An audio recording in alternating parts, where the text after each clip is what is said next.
sa hovorí s modrým z neba. Modré z neba, to sme vlastne my, ktorí sa teraz nazývame turčianski svätí Martinčania. Aj keď sme v slabšej zostave, pretože jeden z nás chýba, nielen, že tu oslavujete 880. výročie obce, ale v Martine, ako viete, vrcholia oslavy 130. výročia Matice. A Janko Šesta, ktorý je štvrtým turčianským svätým Martinčanom, ako sa nazývame, teraz práve účinkuje na matičných oslavách. Ale napriek všetkému, tak ako bolo povedané, privítame medzi nami časom i zaslúžilo umelca Tibora Bogdana a speváka a gitaristu Mariana Bumbalu. Ale zatiaľ sa budete musieť uspokojiť so mnou.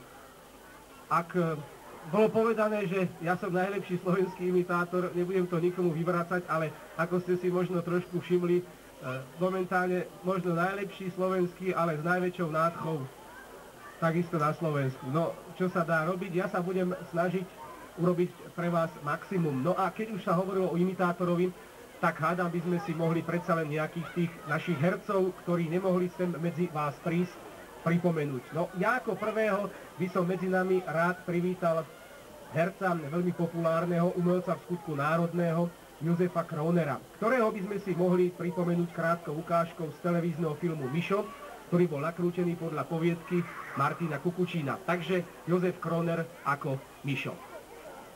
No čo, teraz pôjdem domov a potom pôjdem do krčmy. Joj, nie, do krčmy nie. No pán farár zakázali. Povedali, že predaj som ožran. No ja a ožran, čak ja nepijem. No ani do krčmy nechodím.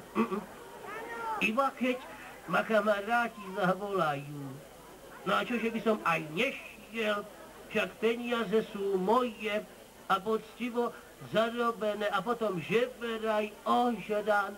No viete, tak ma to dožralo, no, ale inak ma majú radi. Aj minule mi pán farár povedali, joj, Mišo, aký ste vy len múdri, však vás keby dali medzi sprostejších ľudí, však vy by ste boli sami prví medzi nimi, no.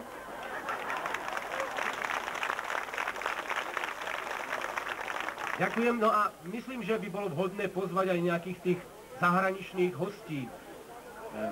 Ja teraz, ak dovolíte, privítam medzi nami populárneho zahraničného českého komika Luďka Sobotu, ktorého by sme si mohli pripomenúť tak, ako keď účinkoval v divadle Semafor. Takže Luděk Sobota. Dobrý den, přátelé, že? No tak, přátelé, co já bych vám řekl, že? Když já se hrozně stydím, no tak já vám třeba řeknu nějaký for, že přátelé. Tak třeba potkali se jednou dva v hospodě a ten jeden tomu druhýmu povídá, hele, vole, kam se toho pořád koukáš? No, já se koukám na svůj kabát. A proč se koukáš na svůj kabát? No, protože ten tvůj tam už není, ty vole.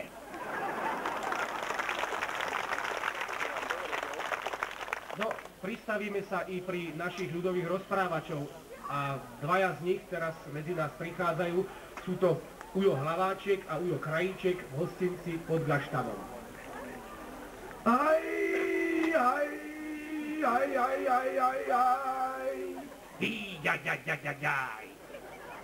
Nože gazda zaplatia rundu gazda. Ja nepijem, sused, ja nepijem. Radšej by som si voláčo zajedol. A čo, variť za ní neobedu varí? Ich starka štrajkuje. Ale čože by štrajkovala? Len sa jej chytila šnicla, tak ju zahasila polievkou. Jaj, tak to oni potom ani neobedu varí. Ale ba. A čo dobrého im starka navarila? Chleba s maslom. Počúvajú, gazda, a kde boli toho roku na dovolenke? No, ja som bol na dovolenke v Maďarsku. A moc je tam tých Maďarov, moc? Ako maku, gazda, ako maku. Tak málo. To očúvajú a oni kde boli na dovolenke? No ja som bol na dovolenke v Bulharsku. A čo dobrého tam zažili? Nič. Len keď som išiel cez tie bulharské hranice, hovorí mi ten bulharský colník: Dedo, máš leva? A oni mu čo povedali? Počúvajú, pán colník, no na čo, že by mi bol lev, keď mám so sebou starku? A vedia, čo sa mne prihodilo, keď som išiel do toho Maďarska? Čo takého? No, minul sa mi benzín a tak som išiel na tú benzín pumpu. A ten benzín pumpár mi hovorí: Dedo, zahodíš tú cigaretľu? A oni čo urobili? No, zahodím som. A potom čo? No, benzín pumpu som našiel pri Žiline, benzín pumpára pri Trenčíne, auto pre Šporku a starú až v Šalvotariáne.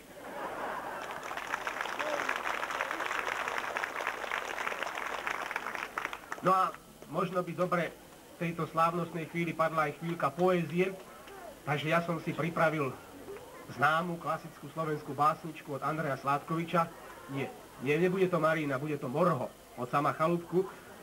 To je predsa len taká slávnostnejšia, ale nebojte sa, nebude celá, bude v skrátenej verzii, ale za to sa vám ju pokúsim zarecitovať tak, ako ju recitovali 4 poprední slovenskí herci, národní umelci Viliam Záborský, Karol L. Zachar, Jozef Kroner a Julius Pántik. Zleteli orly z Tatry, ťahnú na podolia, ponad žírne roviny, ponad šíre polia. Zaleteli cez Dunaj, cez tú šíru vodu, sadli si tam napomedzi slovenského rodu. Kňazstvo i staršina naša, kroznosti slavný car svoj pozdrav prináša. Zem tá, na ktorú mieni kročiť tvoja noha, to je zem naša, Slovanom daná od Boha. Páč len, tu jej končiny, valný Dunaj vlaží, no okolo nej sa Tatra skalou vážou váži. A zem to požehnaná, chvála Bohu z neba, máme zatiaľ aspoň niektorí ešte vždy svoj kus chleba. Vláhal si už víťaz pyšný, že si bude pásť vôľu svoju naveky po slovanskej vlasti. Ale vláhal darmo, dal nám Boh za dobrý deň, zlomili sme jarmo a tí krutým železom, čo nad nami vládli, kdeže sú? My stojíme, ale oni padli. Bamburka.